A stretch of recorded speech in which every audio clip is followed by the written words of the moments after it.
ಬಿಡದಿ ಟೌನ್ಶಿಪ್ಗೆ ರೈತರು ಮತ್ತು ಜೆಡಿಎಸ್ನ ಕಾರ್ಯಕರ್ತರು ಸಾಕಷ್ಟು ವಿರೋಧವನ್ನು ವ್ಯಕ್ತಪಡಿಸಿದ್ದಾರೆ. ಮತ್ತೆ ಪರಿಹಾರದ ಹಣ ಸಾಕಾಗಲ್ಲ ಅನ್ನೋದು ಒಂದಾಗುತ್ತೆ, ನಾವು ಭೂಸ್ವಾಧೀನ ಒಪ್ಪಲ್ಲ ಅನ್ನೋದು ಇನ್ನೊಂದು ಅವರ ಡಿಮ್ಯಾಂಡ್ಸ್.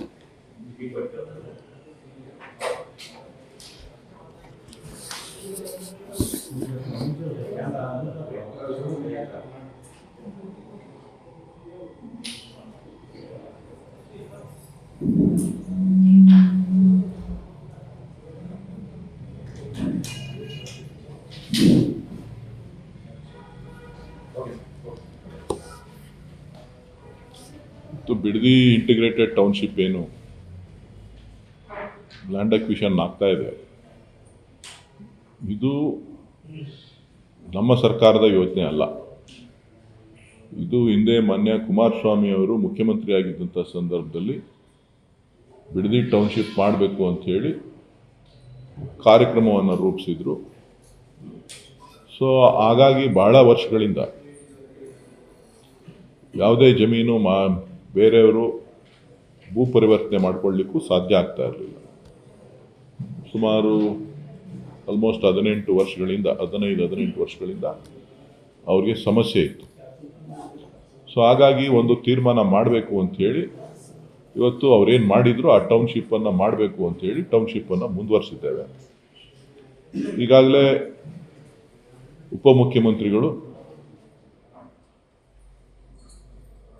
ಜಿಲ್ಲಾಧಿಕಾರಿಗಳ ಜೊತೆ ಮತ್ತು ಸಂಬಂಧಪಟ್ಟಂಥ ಅಧಿಕಾರಿಗಳ ಜೊತೆ ಎಲ್ಲ ಚರ್ಚೆ ಮಾಡಿ ಪರಿಹಾರದ ಮೊತ್ತ 2013ನೇ ಕೇಂದ್ರ ಸರ್ಕಾರದ ಏನು ಮಾರ್ಗಸೂಚಿ ಇದೆ ಆ ಮಾರ್ಗಸೂಚಿಯಂತೆ ನಾವು ಎಲ್ರಿಗೂ ಕೂಡ ಪರಿಹಾರದ ಹಣವನ್ನು ಕೊಡ್ತೇವೆ ಅಂತೇಳಿ ಸ್ಪಷ್ಟಪಡಿಸಿದ್ದಾರೆ.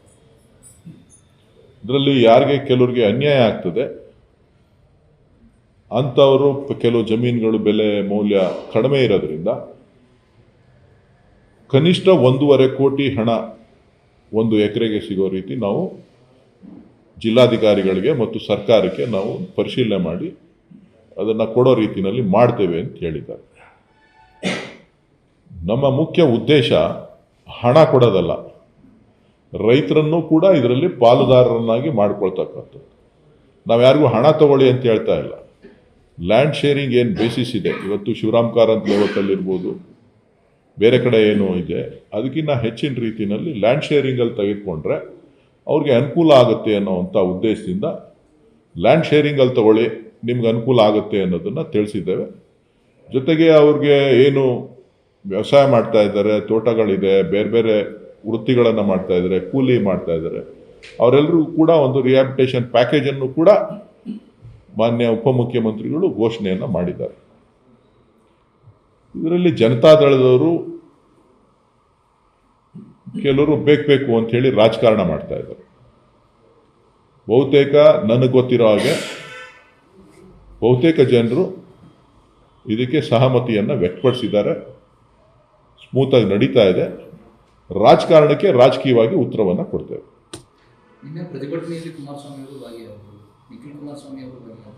ಅವರ ಒಂದು ಆರೋಪ ಅಂತಂದ್ರೆ ನಮಗೆ ಬೇರೆಯವ್ರ ಬುದ್ಧಿಗಳ ಅವಶ್ಯಕತೆ ಇಲ್ಲ, ಬೇರೆ ಬೇರೆ ಕಡೆನೂ ಇದೇ ರೀತಿಯಲ್ಲಿ ಮಾಡಿದ್ದಾರೆ. ಈಗ ನಾವು ಬುದ್ಧಿ ಹೇಳುವಷ್ಟು ದೊಡ್ಡವರಲ್ಲ, ಅವ್ರು ಹಾಕಿಕೊಟ್ಟ ಮಾರ್ಗದರ್ಶನದಲ್ಲಿ ನಡೀತಾ ಇದ್ದೀವಿ. ಕುಮಾರಸ್ವಾಮಿ ಅವರು ಹಾಕಿಕೊಟ್ಟಿರ್ತಕ್ಕಂಥ ದಾರಿ ಕೆಳಗಡೆ ನಾವು ಮಾಡ್ತಾ ಇರೋದು, ನಮ್ದೇನಿಲ್ಲ. ಅವರ ಕುಟುಂಬನೂ ಪರಿಹಾರಕ್ಕೆ ಅರ್ಜಿ ಸಲ್ಲಿಸಿದೆ ಅನ್ನೋದೊಂದು ವಿವಾದ ಆಗಿದೆ ಸರ್. ಅದು ಈಗಾಗಲೇ ದಾಖಲೆಗಳನ್ನು GBA ಅಧ್ಯಕ್ಷರು ಬಿಡುಗಡೆ ಮಾಡಿದ್ದಾರೆ. ಅವರೇನು ಕೇಳ್ಕೊಂಡಿದ್ದಾರೆ ಅನ್ನೋದನ್ನು ತಿಳಿಸಿದ್ದಾರೆ.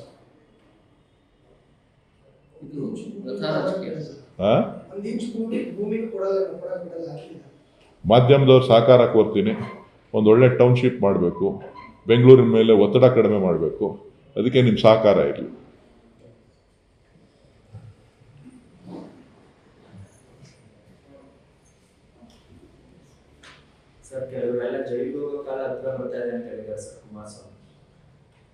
ನನಗೆ ಗೊತ್ತಿಲ್ಲ ಅಪ್ಪ.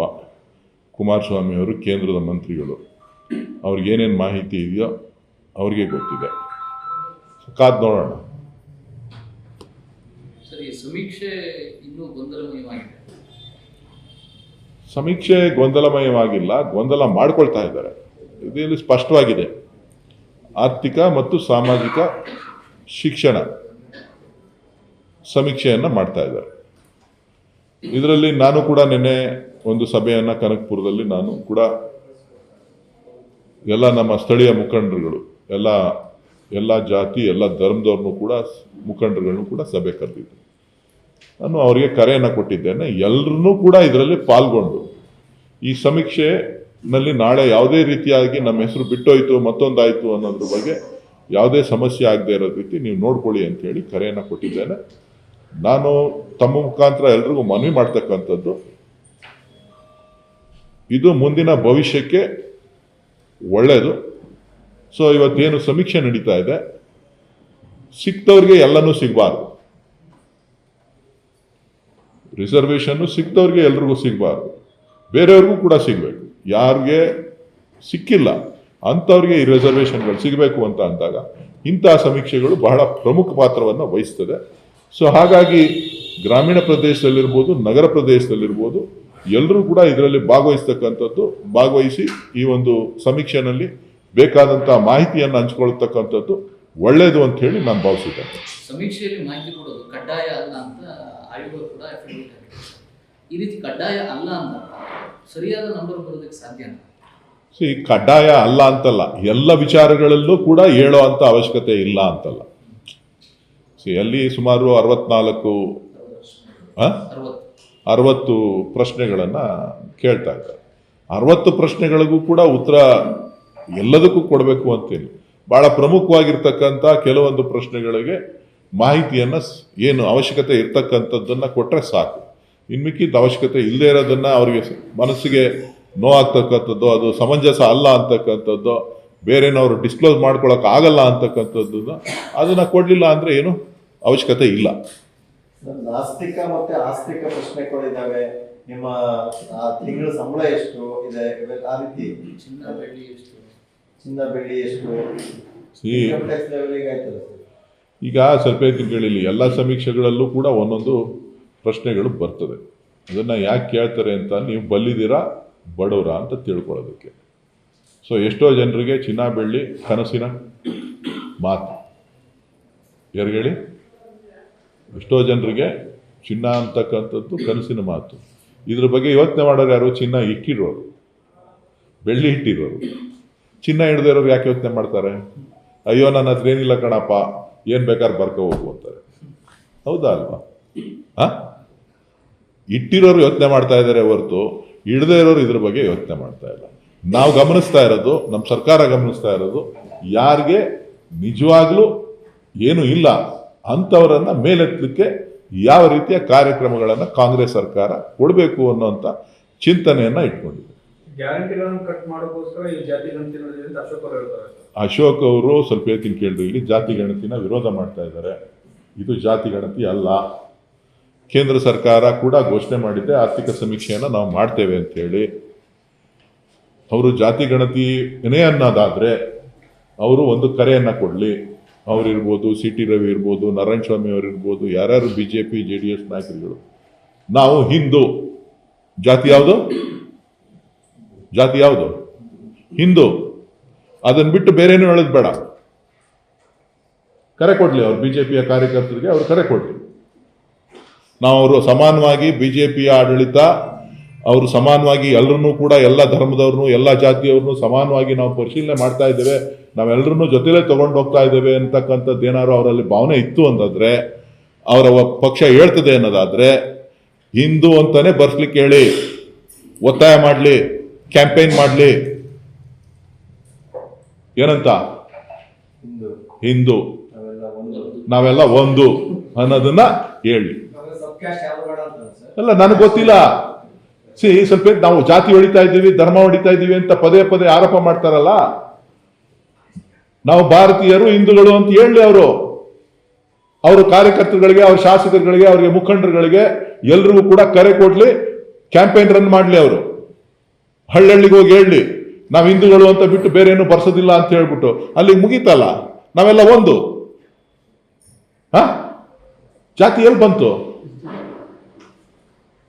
ಆ ಕೆಲಸವನ್ನ ಮಾನ್ಯ ವಿರೋಧ ಪಕ್ಷದ ನಾಯಕರುಗಳು ಯಾರ್ಯಾರು ಇದನ್ನ ವಿರೋಧ ಮಾಡ್ತಾ ಇದ್ದಾರೆ ಅವ್ರು ಮಾಡಬೇಕು ಅಂತೇಳಿ ಒತ್ತಾಯ ಮಾಡ್ತಾರೆ.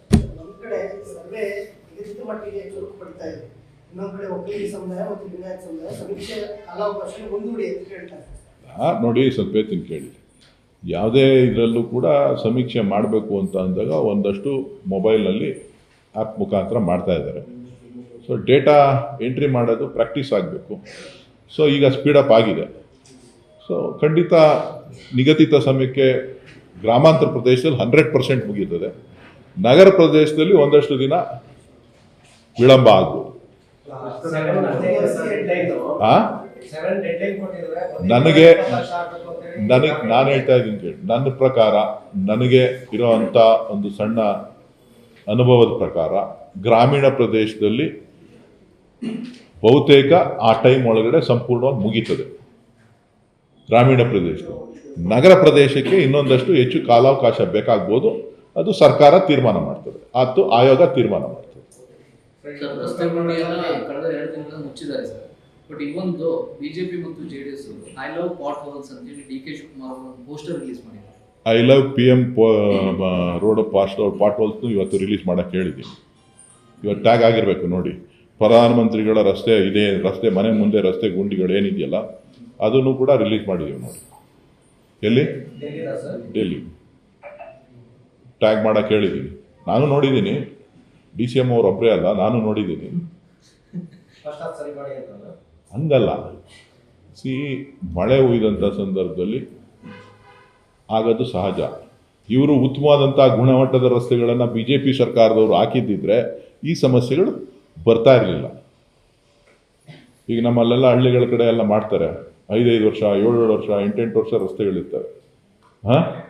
ನೀವು ಹಾಕಿರೋ ರಸ್ತೆಗಳು 3 ವರ್ಷಕ್ಕೆ 2 ವರ್ಷಕ್ಕೆ ಕಿತ್ತೋಯ್ತಾ ಇದೆ ಅಂತ ಅಂದರೆ ಎಂಥ ಒಳ್ಳೆ ರಸ್ತೆ ಹಾಕಿದ್ದೀರಿ ಅಂತೇಳಿ ನಿಮಗೆ ಸರ್ಟಿಫಿಕೇಟ್ ಕೊಡಬೇಕು ಪ್ರಧಾನಮಂತ್ರಿಗಳು.